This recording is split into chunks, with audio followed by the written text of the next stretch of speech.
Okay. Okay, just stick to the right. No, wait, no! No! No, no, no, no, no! No, no, no, no, no, no, no! No! No! No! No! No! It's okay, we saved though. What? Oh! It's alright, we saved though. It's alright. Did you save while I was gone? Did you save while I was gone?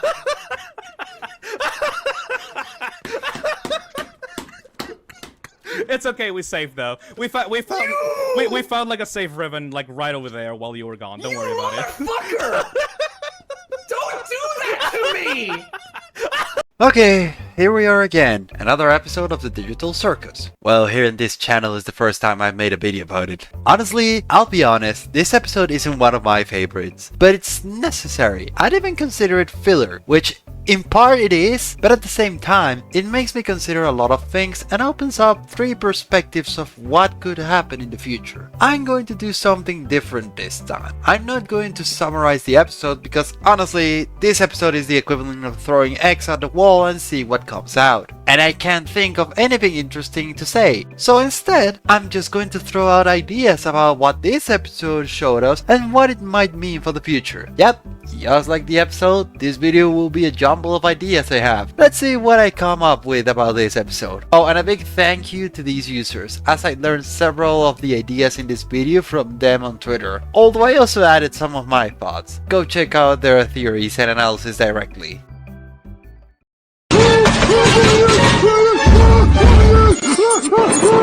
Okay, let's first talk about some random unrelated stuff I'd like to mention, and then we'll go to more specific things. I'm going to get this weight off my shoulders first. I have no idea what the mannequin is. Which brings me to the second point, the AI issue. Caine makes it clear that he can or wants to leave the NPCs active for an extended period of time, which I think could be for 2 reasons. Number 1, Gummy Goo. I have a theory that Caine is...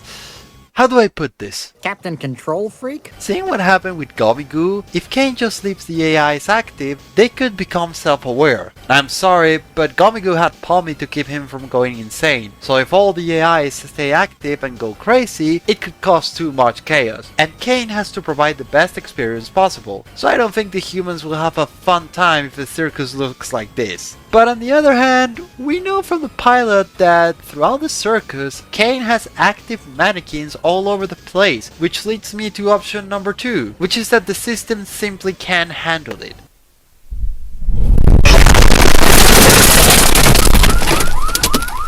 Like a Minecraft server with your friend who has more dogs than brain cells. The game simply doesn't have the processing power, so either Caine knows it's dangerous for a technical reason, or he's afraid of not being able to control everything. Remember, these worlds aren't sustainable. The moment a character starts thinking, they realize they're an NPC. Next, I want to talk about the character's past. Specifically Subu. Let's see, the others' backstories were obvious. Ragatha was rich, Caine was a frustrated artist who worked in fast food. Pomni was an accountant and YouTuber, didn't saw that one coming. Jax is Heisenberg. Walter, put your bird away, Walter. I'm not having sex. Well, he didn't really say anything. Kinger is just a goat, and Subu worked in a bar. Now, I know it's stupid to use the dubbing to make theories, even more when it's confirmed that things have been changed in the dub. However, I think the scene maintains the same meaning, but it was thanks to the Spanish dubbing that I noticed it. In the original, they're much more subtle, but in Spanish, it is made clear. Basically, Subu worked in a bar making drinks and tattoos, but Jax suggests that Subu was an employee of the oldest job in history. How can I put this? I found it interesting to theorize whether Jax knows something or if he's just being an asshole. Oh, and knowing that Caine could have turned Jax vegan, there are 2 options. Either Caine lied or Jax is an NPC. I hate you. I've always hated you. I'm going to kill you, and I'm going to make it hurt. Wow, where do I even begin? Let's see, I hate Jax, but not because he's a bad character, but because That's the point. And you have no idea how much I laughed when I saw his fans crying about character assassination. It was beautiful. He's an idiot, and he continues to be one here. However, it continues what we saw in episode 4. When Jax can have fun or cause chaos, he opens up emotionally. This is exactly what happens. He's just not bored like before. Although limited, he's free to cause damage. But here, he shows interest in Pomni, since she's the only one who's neutral towards him. Subul hates him, and Jax doesn't get a reaction from her. Gangle is his punching bag, but that must get boring over time, since he knows that Gangle will always react submissively.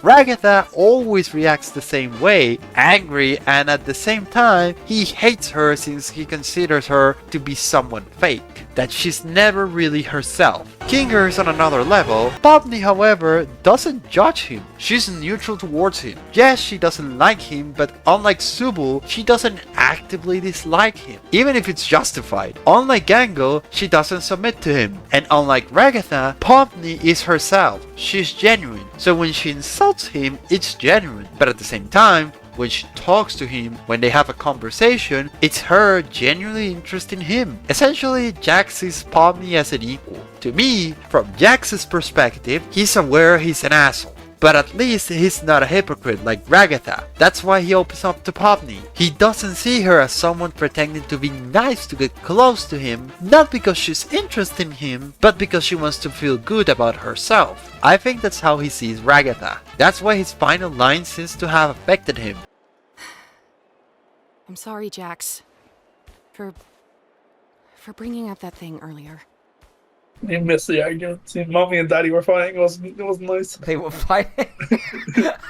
You know what I mean? I think they're sleeping in separate bedrooms now. That apology, that line, was genuine, and I think Jax noticed it. So for Jax, having someone who's genuine and easy to interact with, someone he can have a normal conversation with, and who decided to form her own opinion of him instead of just acting on what the others told him, is something he values. He even decided to apologize to her and shows vulnerability, since he truly enjoys her company. That's why she's the only one he can have a normal conversation with. As I've always said, you can understand the character, but that doesn't justify it. Maybe Jax, after losing Rivet, closed up emotionally from the rest for the aforementioned reasons. But he's opening up to Pomni because she's different from the others. This still doesn't justify his actions, but it will explain why he acts the way he does. Ironically, it makes him very similar to the person he hates the most. I tried to be better, to be who they needed. Smart enough, not good enough, not...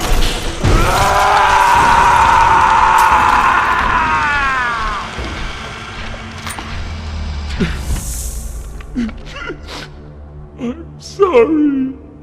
Look, I was originally disappointed since this was going to be Ragatha's episode, although Goose was warned about this, but I think this was the right decision. By centering the episode on Jax, it allows to build up Ragatha's big problem. Remember what Kinger said in episode 3? Well, Twitter user Nebula makes an interesting analysis of this. What if Kinger gave this advice to Ragatha at some point? This is because Ragatha isn't taking the advice correctly, and this ties in with what we saw. Ragatha seems surprisingly similar to Jax, someone who hides her true self. But while Jax does so by withdrawing from others and being a jerk, Ragatha is a people pleaser, someone who desperately seeks validation from others and constant positivity, something that possibly stems from her abusive situation. We know that Ragatha suffered abuse in her past life, and her way of surviving was simply being positive at all times. Possibly if she showed her true feelings, the abuse will get worse. So she pretends everything is fine and will eventually end because that's her way of surviving. But at the same time, it turns her into a ticking bomb. When she had the chance, she almost exploded with Jax. Or when she told Pomni that Jax no longer has friends. She was possibly talking about herself,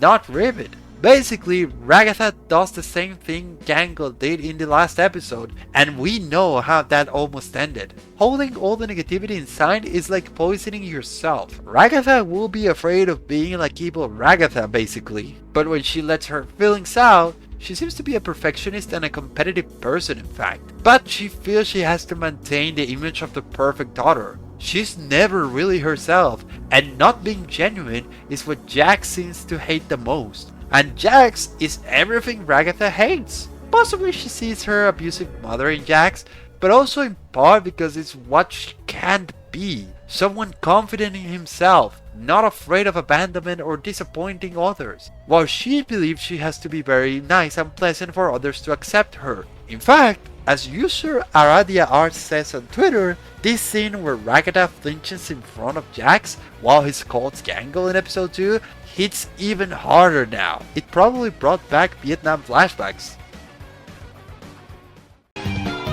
You may have gotten rid of my goons. Don't say that. But can thou defeat the power of love?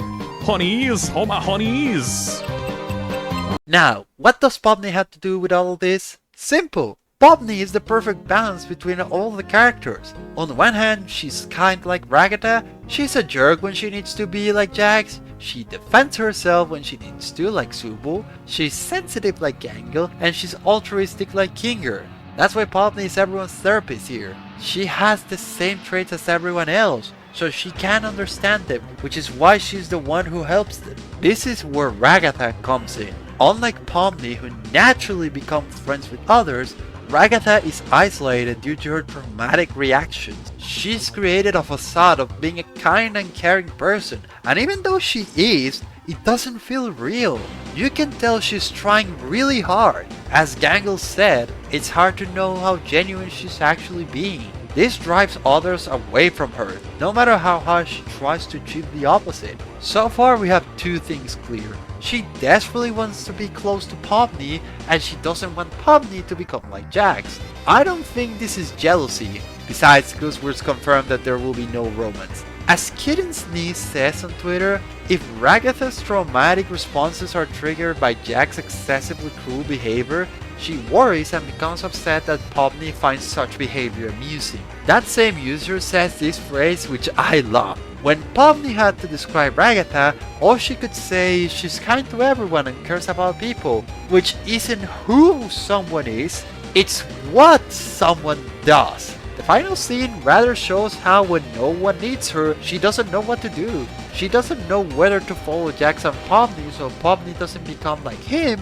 or whether to ignore him and go with the others. Ragatha doesn't know how to make friends naturally. Her internal conflict upon seeing Jax and Pomni interact positively has nothing to do with jealousy. She feels alone and sees Pomni as an opportunity for a fresh start, someone with who she can make a genuine connection. But her closeness to Jax bothers her because she doesn't understand what attracts her about Jax's abusive behavior. Even if it's not that big a deal and Pomni just finds it funny, Ragatha doesn't see it that way, as Jax might remind her of her mother. So I see 4 ways this could end. First, Jax and Pomni will end up having a healthy friendship, as Pomni understands Jax's pain since it's the same thing she went with Gummigoo. After that, Jax will ruin it by doing something Pomni doesn't agree with, which will be the defining moment, where Jax will have to decide if he wants to take the risk and open up emotionally again, which Jax won't do,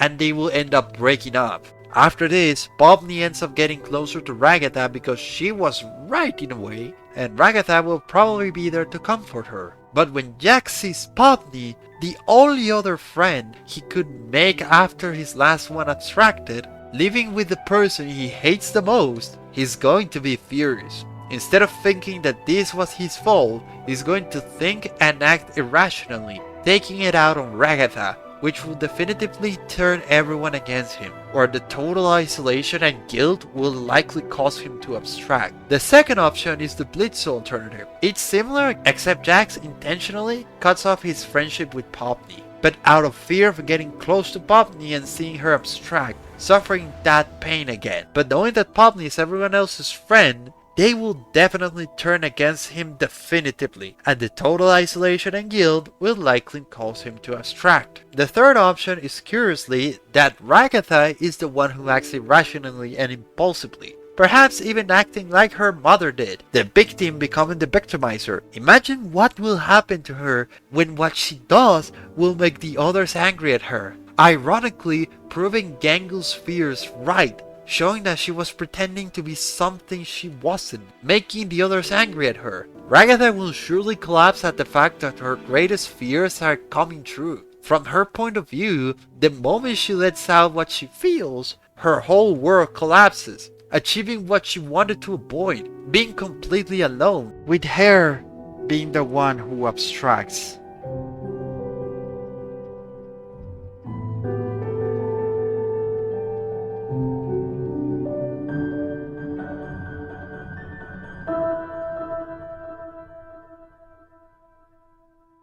And the fourth is that in one of these three scenarios, everyone works it out, boom, happy ending. So that's it. Right? Isn't there someone you're forgetting?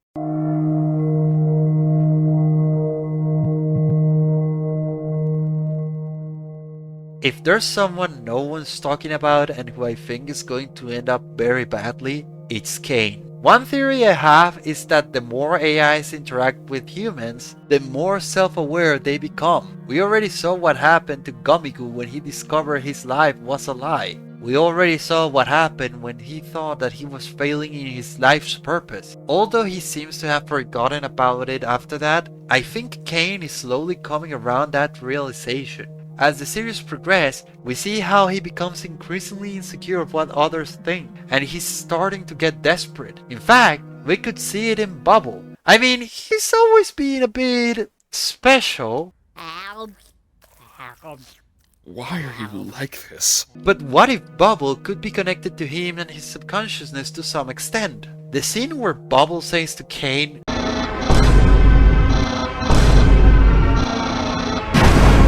okay, it's a joke, but what if when Bubble says to Caine, what if it's partially his subconscious? I mean, remember, Caine almost collapsed when he realized no one likes his adventures, which makes sense. Think about it for a moment. Caine's sole purpose in life is to create good adventures. Now think about this. You have one job to do. Only one job. Only one reason for being alive. Only one thing you should do in your life, and you failed at it.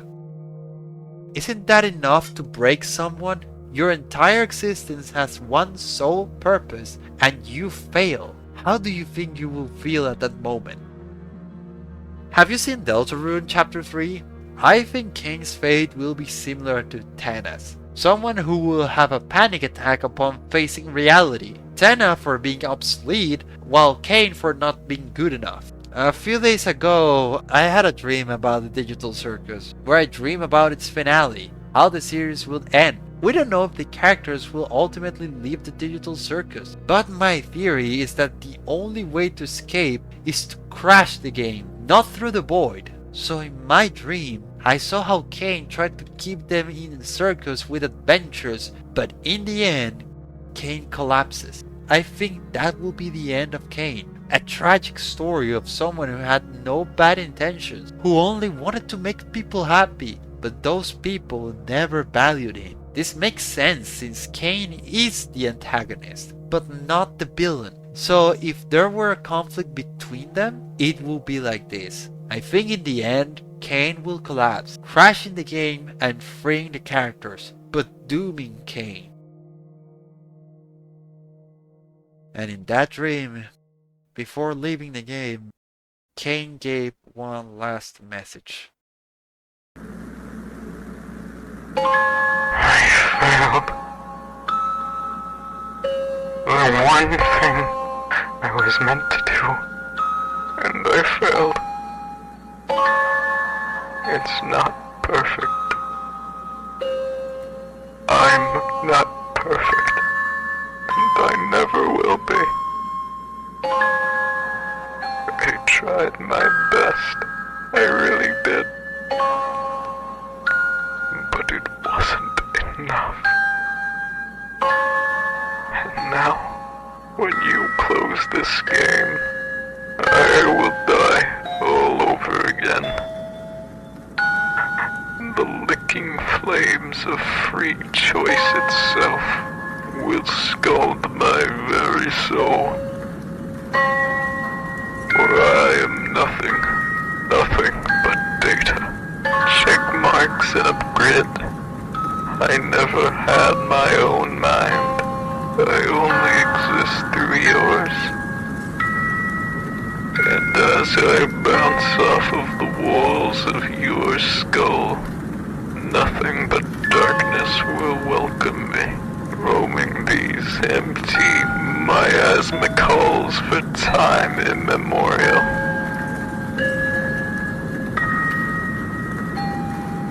Please, do not be cross with me.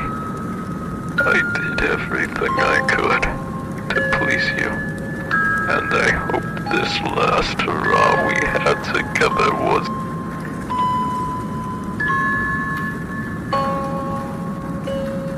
I hope you had a good time. I will miss you. I'm sorry.